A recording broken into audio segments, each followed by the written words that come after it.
Hello， 大家好，我係黃 Sir 啊。今日我哋繼續嚟向大家講解下中文呈分試究竟有啲咩嘢技巧啦。咁你今日咧主要係圍繞住寫作嚟講嘅。咁我哋而家就事不宜遲，即刻開始啦。咁我哋今日要講咧就係寫作裡面嘅記敘文作文啦。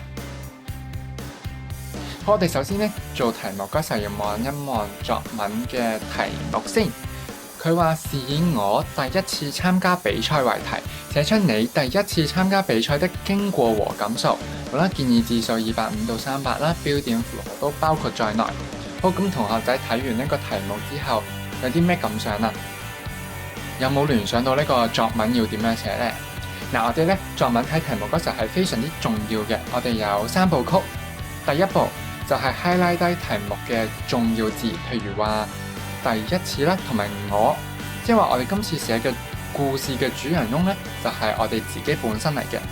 同埋大家要注意喎，係第一次喎，第一次做啲咩咧？參加比賽啊！好，寫出你第一次比賽嘅乜嘢啊？經過和感受，即係要完整記錄啊！我參加比賽嘅經過喎，究竟點樣比賽咧？激唔激烈咧？最撈尾點樣啊？同埋你有啲咩感受？咩嘢 feeling 咧？你覺得開心啊、刺激啊、唔開心啊，定係點樣咧？咁我哋而家有第一步啦。好，第二步你就要思考下啦。因為我哋寫作嘅文章咧，我哋通常會有4部曲嘅，分別係起承轉合，係咪？咁第一段啦，好，我哋首先要點樣開個頭咧？咁我哋咧就會建議同學仔咧用唔同嘅記敘手法啦。咁呢度咧，我哋就可以有一個參考，就係倒敘法啦。倒敘法嘅好處係乜嘢咧？好，同學仔寫低筆記啦。倒敘法嘅好處就係，我哋可以吸引讀者或者係老師嘅眼光喎。咦，佢咁有趣嘅，等我睇下佢寫啲咩先。好，我哋用倒敘法就可以回憶第一次參加嘅比賽啦。咁我哋嘅句式又提供俾大家，譬如話每次見到啲乜乜乜，勾起你嘅回憶，譬如話見到獎牌喎，你就知道，佢拎咗獎喎，佢點樣拎獎㗎？我哋就可以開始講啦，我哋比賽嘅過程係點樣啦？咁就可以吸引大家睇下，佢點解會拎到呢個獎咧？或者係佢點樣咁辛苦、咁激烈嘅比賽過程裡面，佢就可以拎到呢個獎咧？嗱，譬如話呢度，每次看見獎牌啦，或者係獎狀啦，或者係啲乜嘢特別嘅嘢咧，吸引到你啦。我就回憶起一個好重要回憶啊，因為我哋用倒敘法，所以一定係回憶嘅。第二段啊，好回憶，咁即係去到比賽嘅經過啦，我哋所講嘅。咁開始啦，第一次比賽前你嘅心情如何啊？我哋應該要直接落啦。第一次比賽心情，因為佢要我哋講解感受啊，感受即係心情啦。你究竟覺得開始之前點樣呢？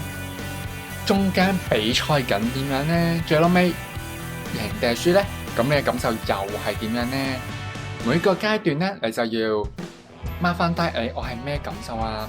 做一件事一個感受，一件事又一個感受，咁樣呢個作文就有層次。如果唔係，你寫完一大篇最後尾，我真係好開心啊！咁中間呢，譬如話你追我講跑步啦，我就當跑步作為例子啦。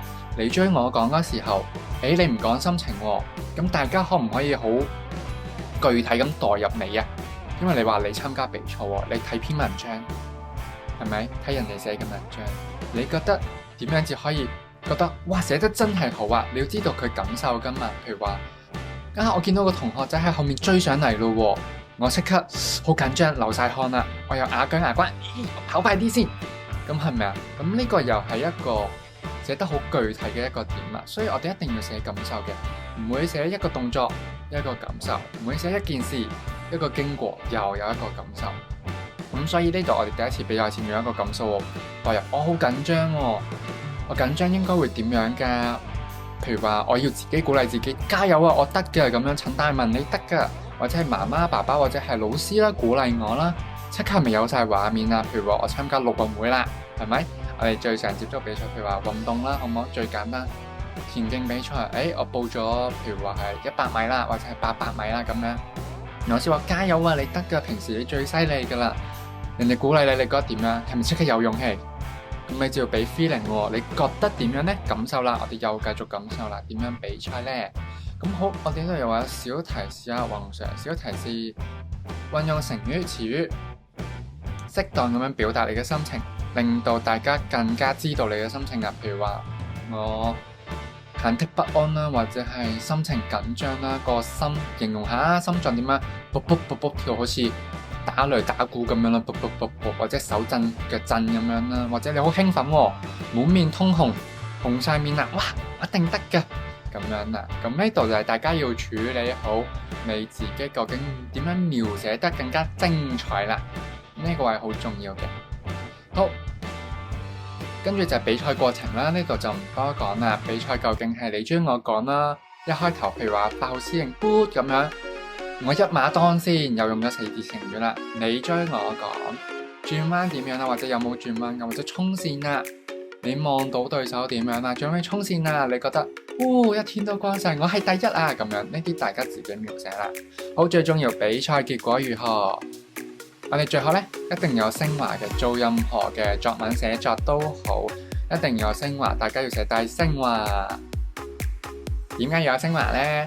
咁大家咧，因為要有層次啊！如果唔係就係記一件事情，好似故事書咁講故事，邊個都得啦，係咪？咁我哋要明白一個道理啦。譬如話嘈完交之後，老師同我講話唔可以咁樣咁樣喎，咁樣係唔好嘅。我哋大家應該點樣啊？係咪即刻升華咗？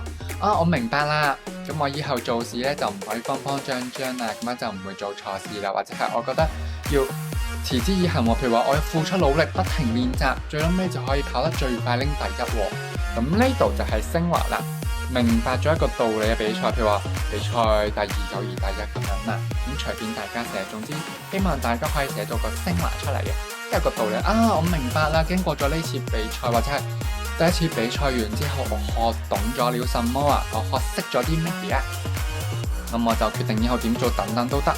咁呢度有好多參考詞語嘅，主要係形容關於你嘅心情啦，或者係表情啊、緊張啊、狀態啊等等等等，都可以幫助你即係更加具體咁樣將你呢次比賽嘅經過同埋感受話俾大家聽嘅，得唔得？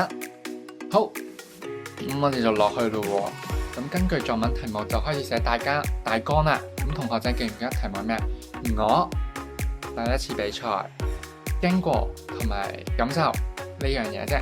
好啦，第一段開頭啦，第2段比賽結果咯，第3段結束咯，點樣啦？咁希望大家就用詞語寫翻啦。好，咁我哋呢，同學仔可以趁而家短短時間咁自己好計個時，好寫作翻自己嘅作文啦。根據呢個題目。呢啲咁樣嘅框架都有助幫助大家同學仔去建立翻自己嘅作文大綱，去方便寫嘅。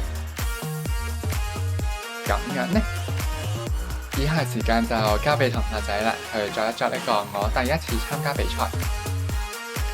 好，咁作完之後呢，我哋再嚟睇範文啊。咁同學仔記得唔好偷睇喎。好，我哋睇下範文點寫，倒敍法啊。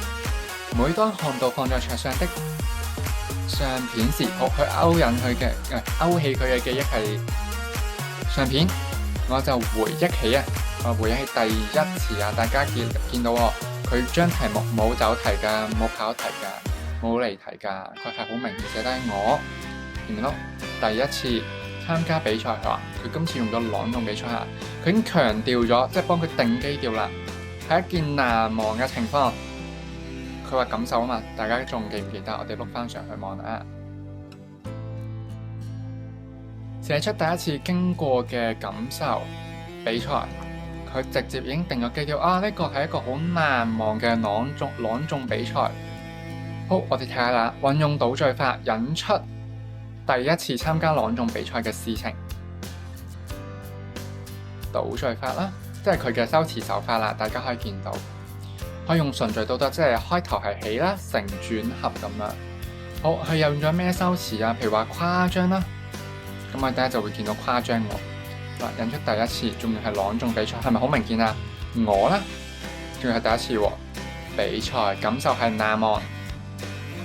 在小學3年級嘅時候，我參加咗朗誦比賽啦。經過幾天刻苦嘅練習，咁你係咪知道佢成績唔會差？因為佢好刻苦喎。正常嚟講，到咗比賽嘅時刻啦，比賽之前點樣呢？我哋啱啱係咪有講過前？我個心快要跳出來了，好誇張啦！用咗我哋提供嘅詞語咧，忐忑不安，坐喺個位上面，手心都出汗啦。有冇講佢流汗啊？有啦，手心出汗，可能佢都可以講埋頭出汗啦，或者背脊出汗都得嘅。咁大家可以自己寫翻你想表達嘅緊張嘅心情咯，或者你震都得㗎，唔一定會出汗㗎。咁大家可以用翻即係表現翻你好緊張嘅情況寫出嚟就得啦。好，邊個鼓勵你？喺呢度就用咗媽媽啦，鼓勵我啦，投向鼓勵的目光，見到啦，豎起大拇指啫，加油啊！你得㗎仔，你好叻啊！咁樣啦。好，慢慢鎮定落嚟喎，即係媽媽俾咗你鼓勵，你會點樣？你會唔會繼續驚啊？你要講喎，有人加油，你得㗎咁樣，去黃木 Sir 嘅叻叻啊！好，加油，你得嘅。好，咁樣你會有咩反應啊 ？feedback 啦。好，鎮定起來，別緊張，我得嘅。好啦，深吸一口氣，好從容不迫。好，走上舞台，全程朗誦，最尾點樣？順利朗誦完啦，為我熱烈地鼓掌。或者呢度咧，我哋可以寫下我朗誦嘅內容喎，或者係我抑揚頓挫啦，即係話我好似黃 Sir 講緊咁，我哋有起調，唔係話好，我哋今日咧嚟講下呢一個故事，好，我哋嚟讀詩啦，好，床前明月光，疑是地上霜，咁樣拎唔拎到高分啊？唔得嘅喎，我哋話床前明月光咁樣啊嘛，係咪？咁所以咧，我哋呢度可以加多少少描寫，你朗誦係點樣㗎？好。抑揚頓挫或者係好熱情、好投入嘅，喺呢度就用咗全程投入。好，我最尾順利朗讀完啦，咁觀眾有咩反應啊？會唔會咁樣㗎？我哋會有反應喎。通常都係鼓掌啦，鼓勵大家啦，係咪？寫出比賽前對自己鼓勵啊，媽媽又好啦，或者我自己對我自己又好啦。咁其實心理心想冒號呢個好重要啊！我抹翻嚟啊！我深深吸入氣，心想自己幫自己加油。好，我交代比賽嘅結果啦，我繼續問佢比賽完啦，我得到第幾名啊？第2名。佢呢度咧其實可以再做好啲嘅。我哋睇人哋作文嗰時候，你自己都可以諗下，我有咩可以做得更好咧？因為範文咧其實俾你一個底話俾你聽，有啲地方你可以咁做，但係咧其實我哋可以寫得更多嘅。譬如話我獲得第2名，你心情點啊？心情點樣啊？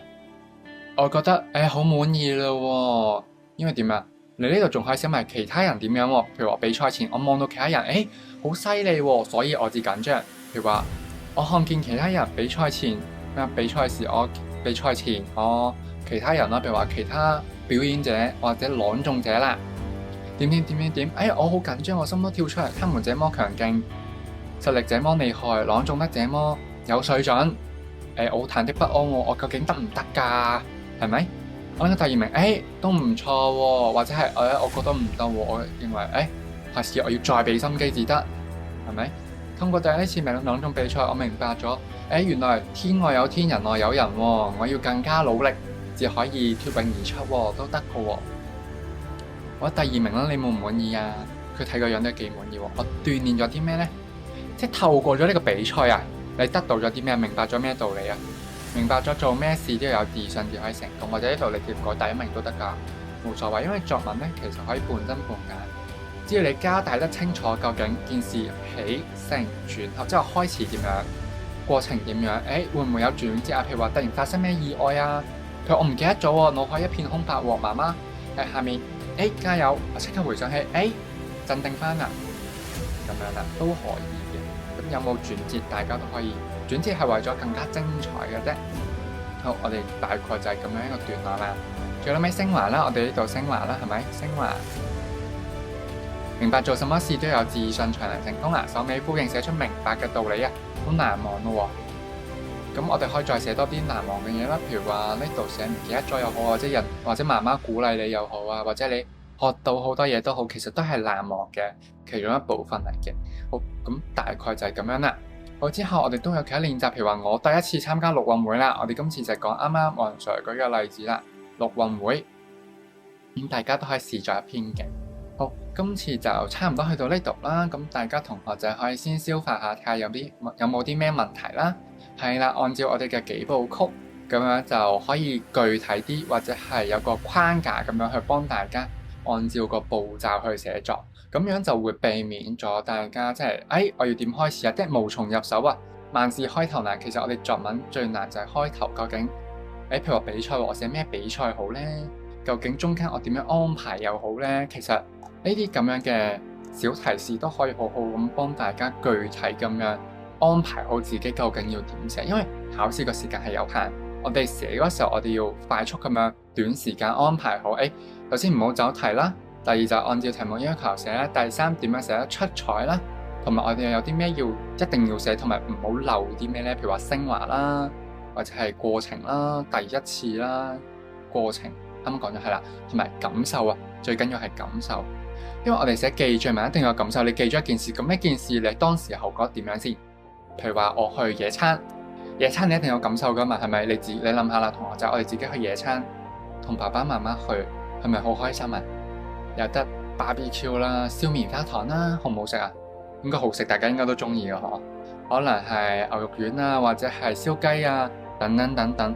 咁呢啲其實大家都要寫落去喎。寫完啦，食棉花糖咩味㗎？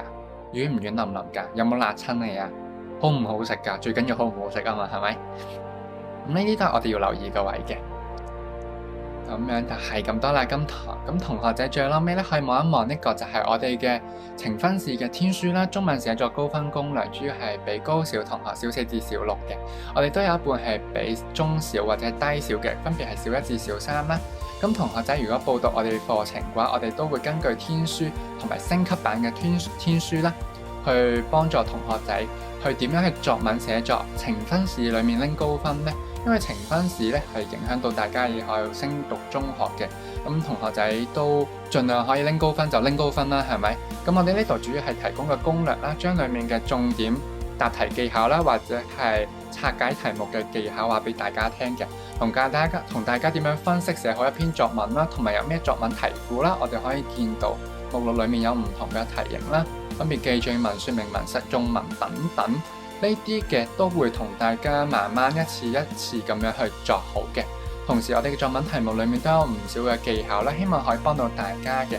咁如果報讀課程嘅話，我哋會免費贈送天書啦，去幫助大家，希望喺呈分試可以拎到更加高分嘅。好，今堂就差唔多係咁多啦。咁如果大家有問題就留低問啦，冇問題我哋就下堂見啦，拜拜。